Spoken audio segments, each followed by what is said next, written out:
They put my name card by the coat closet.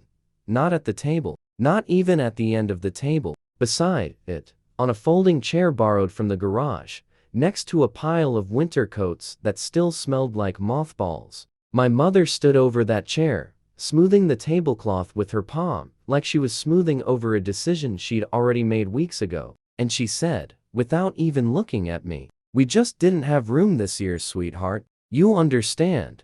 I did understand. That was the worst part. I understood exactly what it meant.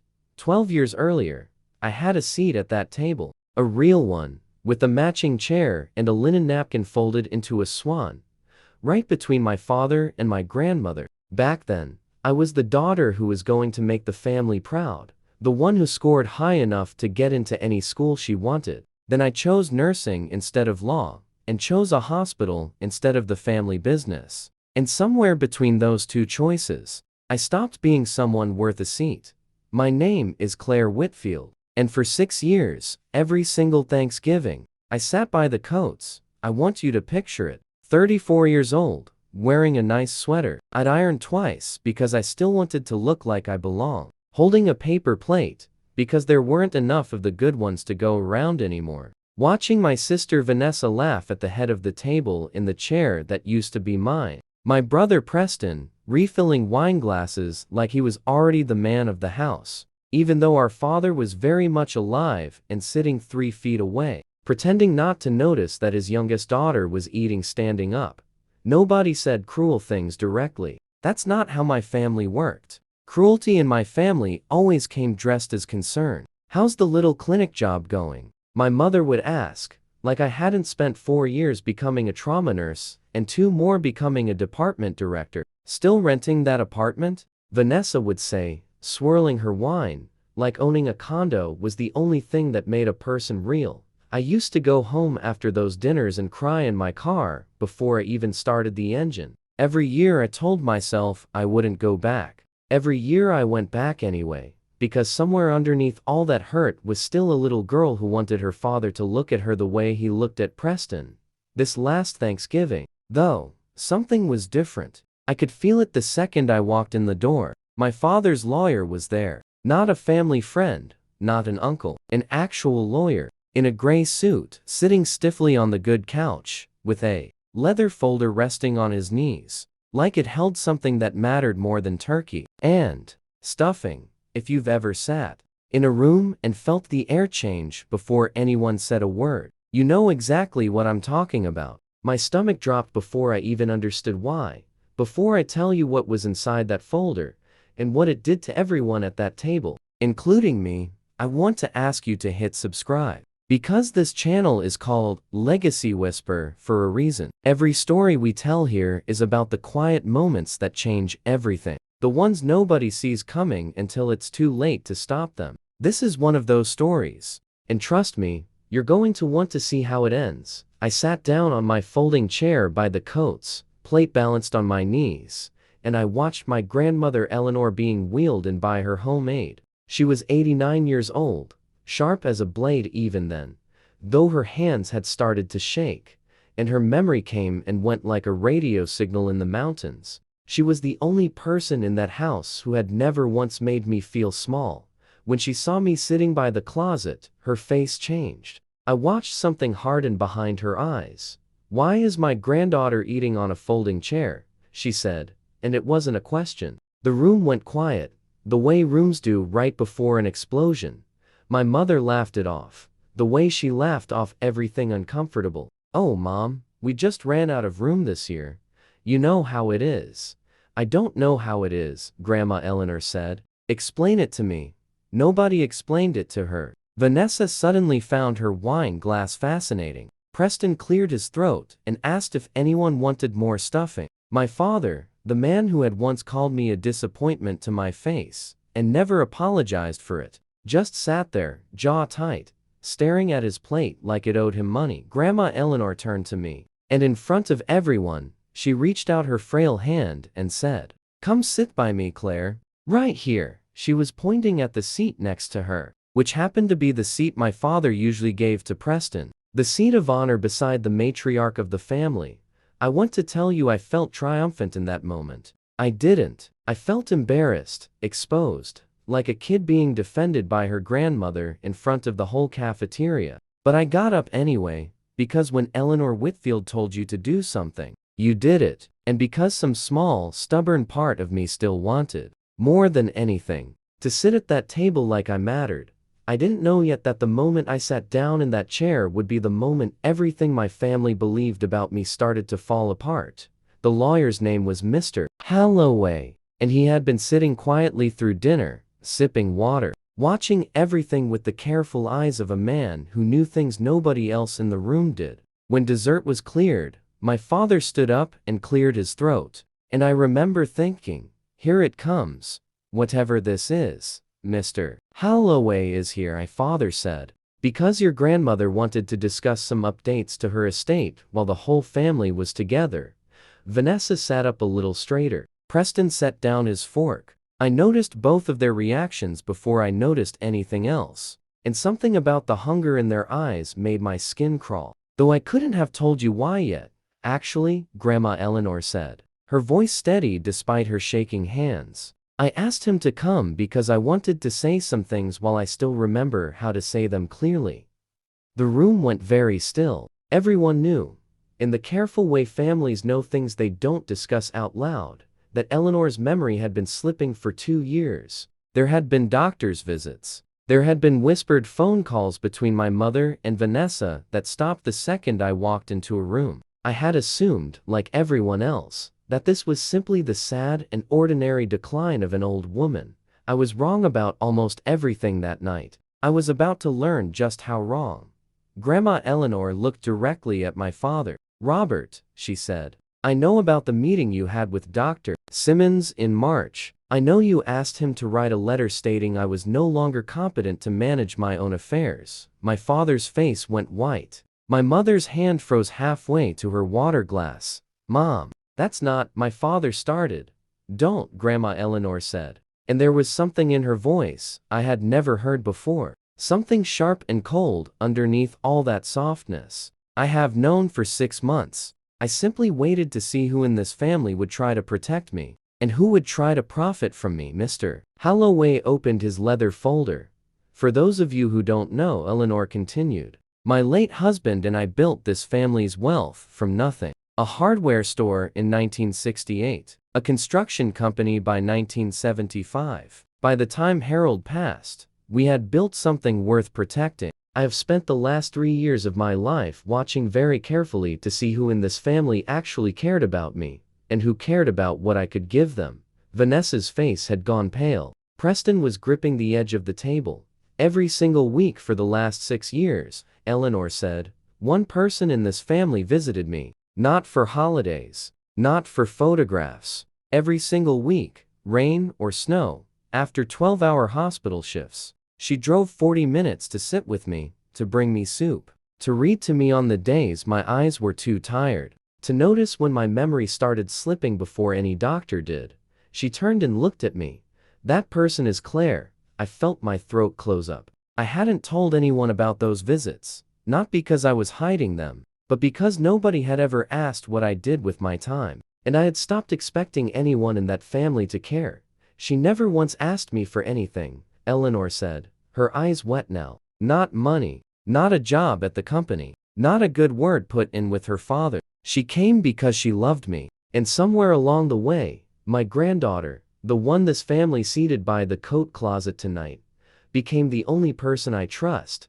You could have heard a pin drop in that dining room. I looked at my mother, who was staring at her plate. I looked at my father, whose jaw was working like he wanted to say something, and couldn't find the words. I looked at Vanessa, whose face had shifted from shock into something uglier, something calculating. This is absurd, Vanessa finally said, her voice sharp. Grandma, you're confused. You've been confused for months. This is exactly why Dad was worried about you.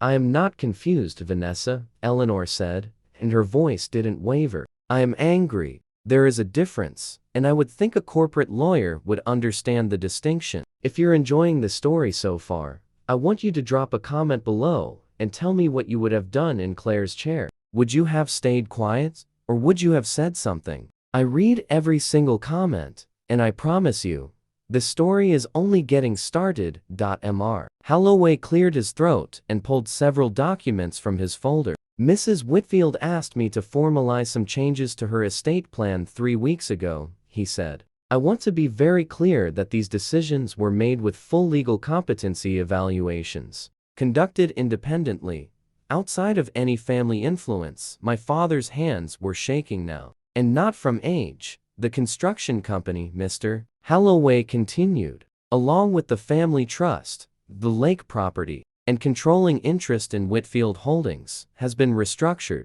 Effective immediately, Claire Whitfield has been named sole trustee of the Eleanor Whitfield Family Trust. I heard the words. I didn't understand them. Not really. Not in that moment. My whole body had gone numb. The kind of numb that happens when something you never let yourself hope for suddenly becomes real. That's impossible, my father said, standing up so fast, his chair scraped against the floor. Mom, you can't just cut Preston out like this. He's run operations for 6 years. He has a family to support.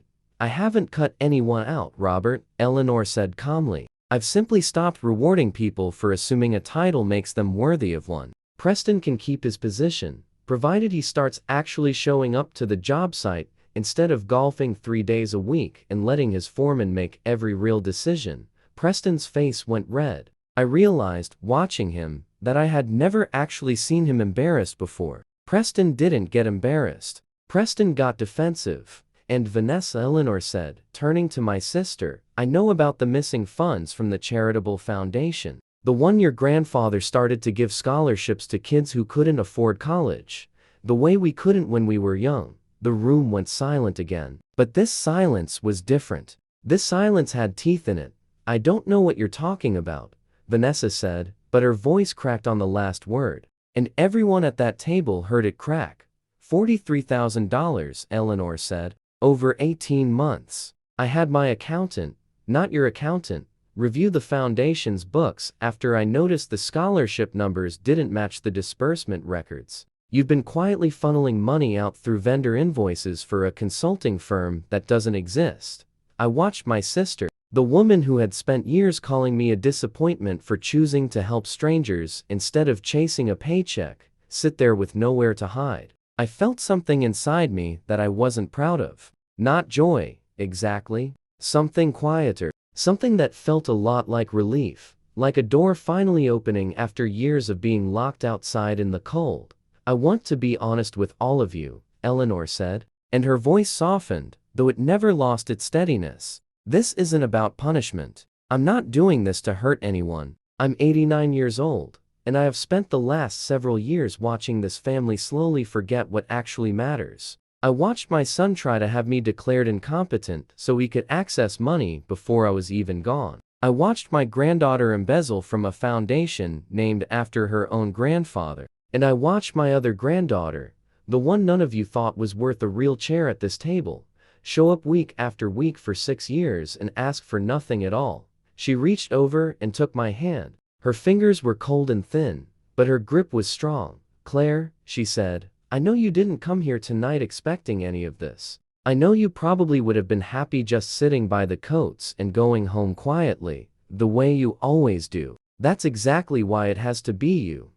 I felt tears sliding down my face before I even realized I was crying. 6 years of feeling invisible in that dining room. 6 years of paper plates and folding chairs and quiet insults dressed up as concern. And here was my grandmother, the sharpest woman I had ever known, telling the entire family exactly what I was worth. This isn't fair, my mother finally said, breaking her long silence. You're going to hand everything to the daughter who walked away from this family, who chose a hospital over her own blood. She didn't walk away from this family, Eleanor said, and for the first time that night, her voice shook with something like fury. This family walked away from her the day she chose a life of service over a life of status, and none of you had the decency to notice. I didn't say much that night. I remember Mr. Holloway sliding paperwork across the table toward me, explaining trustee responsibilities in a calm, professional voice, while my father sat frozen and my siblings avoided my eyes. I remember my grandmother squeezing my hand under the table like she was silently telling me it was going to be all right. What I remember most, though, was walking out to my car afterward. The same car I had cried in so many Thanksgivings before, and just sitting there in the quiet, trying to understand what had just happened to my life. The weeks after that dinner were strange in a way I still don't have perfect words for. My phone, which used to stay silent for months at a time, except for the occasional obligatory holiday text, suddenly wouldn't stop buzzing. My mother called 4 times in one day. Vanessa sent a long message about how family should stick together no matter what. Conveniently timed right after the news broke that she'd been formally let go from her law firm following an internal review triggered by the foundation discrepancies. Preston asked to meet for coffee, which turned into him spending 45 minutes explaining why he deserved a raise in his operational stipend, as if I hadn't just watched my grandmother describe, in detail, how little actual work he'd been doing. I didn't return most of those calls right away, not out of spite. I needed time. For 6 years, I had been the quiet one, the overlooked one, the one who sat by the coats and said nothing, because nothing I said ever seemed to matter. I wasn't ready to become the person everyone suddenly needed something from. My father was the hardest one to face. He showed up at my apartment 2 weeks after Thanksgiving, standing awkwardly in my hallway in a coat that probably cost more than my monthly rent, looking smaller than I had ever seen him look. "I owe you an apology," he said. And I could tell the words cost him something, because my father was not a man who apologized easily, or often, or ever, really, in my entire life. "For which part?" I said. I wasn't trying to be cruel. I genuinely wanted to know. He was quiet for a long moment. "For all of it," he finally said. "For the folding chair, for calling nursing a waste of your potential, for never once asking what your work actually looked like, what it meant to you, who you were helping. I told myself I was pushing you towards something better. I think, if I'm honest, I was just embarrassed that you didn't want what I wanted." I let him sit with that silence for a while before I spoke. "Do you know what I do, Dad?" I asked. "Not the title. What I actually do." He shook his head. "I run the trauma unit at St. Augustine's," I said. 3 years ago, I helped redesign our emergency intake process after we lost a teenager to a delay that never should have happened. That new process has been adopted in 4 other hospitals in this state. Last year alone, my team handled over 6,000 emergency cases. I have missed birthdays and holidays and sleep or years of my life, because when someone is bleeding out on a table at 3 in the morning, they don't care what school I went to. They just need someone who knows what they're doing. Other's eyes were wet. Something I had genuinely never witnessed in 34 years of being his daughter. "I didn't know any of that," he said quietly. "You never asked," I said. "None of you ever asked." That conversation didn't fix everything. I want to be honest with you, because I think too many stories tie things up too neatly, and life almost never works that way. My father and I are still rebuilding something that took decades to break. Some weeks are easier than others. But he calls now. He asks real questions. Last month, he showed up at the hospital, unannounced, just to see where I worked, and stood quietly in the hallway, watching me talk a frightened patient's family through what was happening. And afterward, he didn't say much. Just squeezed my shoulder in a way that said more than words could have. "Vanessa and I have not spoken since Thanksgiving. I don't know if we ever will. There's a difference between forgiving someone and pretending nothing happened. And I've learned that you're allowed to hold both truths at once. I hope she finds her way to something honest eventually. I'm not going to be the one waiting around for it anymore." Preston, surprisingly, is the one who's changed the most. Losing the safety net of assumed inheritance seems to have knocked something loose in him. He started showing up to job sites at 6 in the morning. He asked me, humbly, if he could keep his position, and I told him the same thing my grandmother told him that night: "Earn it, and it's yours." He's still earning it. I think, for the first time in his life, he's actually trying. As for the trust, I didn't take the money and disappear into a life of comfort, though I won't pretend the thought never crossed my mind during the hardest hospital shifts. Instead, I used part of it to fully restore the scholarship foundation my grandfather started, the one Vanessa had been quietly draining. This year, it sent 19 kids to college who couldn't have afforded it otherwise. I used another portion to open a small free clinic 2 blocks from the hospital where I work, for families who show up to the emergency room for things that never should have become emergencies. Because they had nowhere else to go and no way to pay for care along the way, my grandmother visited that clinic on opening day. She was in a wheelchair by then, her memory slipping further, some days better than others. But that day was a good day. She held my hand as we walked through the halls, and she looked around at the waiting room full of families who finally had somewhere to go, and she said, "Your grandfather would have loved this. He always said, the measure of a person isn't what seat they're given at the table. It's what they do once they finally get one." She passed away 4 months later, peacefully, in her sleep, with me sitting beside her bed, the way I had for 6 years. Except this time I wasn't hiding it from anyone. The whole family came to the funeral. My father spoke. Even Vanessa showed up, quiet and pale, standing at the back of the room like she wasn't sure she had the right to grieve someone she had tried to have declared unfit for her own convenience. At the funeral reception, someone had set the tables, and without anyone saying a word, I found my name card sitting at the head of the table, right where my grandmother used to sit. I sat down slowly, and for the first time in 6 years, nobody looked at me like I didn't belong there. I think about that folding chair by the coats a lot. I think about how easy it would have been to stop showing up to those dinners years earlier, to protect myself from the sting of being made small over and over again. Part of me still wonders what would have happened if I had. But I stayed. Not because I was waiting for a trust fund or a title or a seat at the head of the table. I stayed because somewhere underneath all that hurt, I still believe that love shouldn't have to be earned through status. That showing up quietly, again and again, without asking for anything in return, still means something in a world that mostly rewards the loudest people in the room. My grandmother saw that in me before anyone else did. She saw it in the 6 years of Sunday visits nobody else bothered to make. She saw it in the folding chair I sat in without complaint. And in the end, that folding chair became the very thing that changed everything my family thought they knew about me.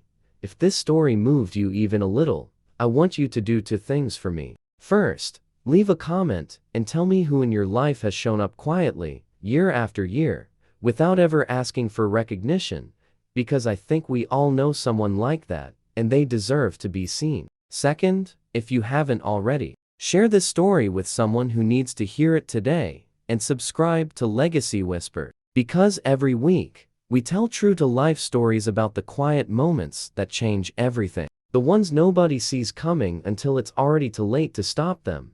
Sometimes, the people who deserve the best seat at the table are the ones who were never given one at all. And sometimes, if you're patient, and if you keep showing up with love, even when nobody's watching, the truth has a way of pulling that chair out for you when you least expect it.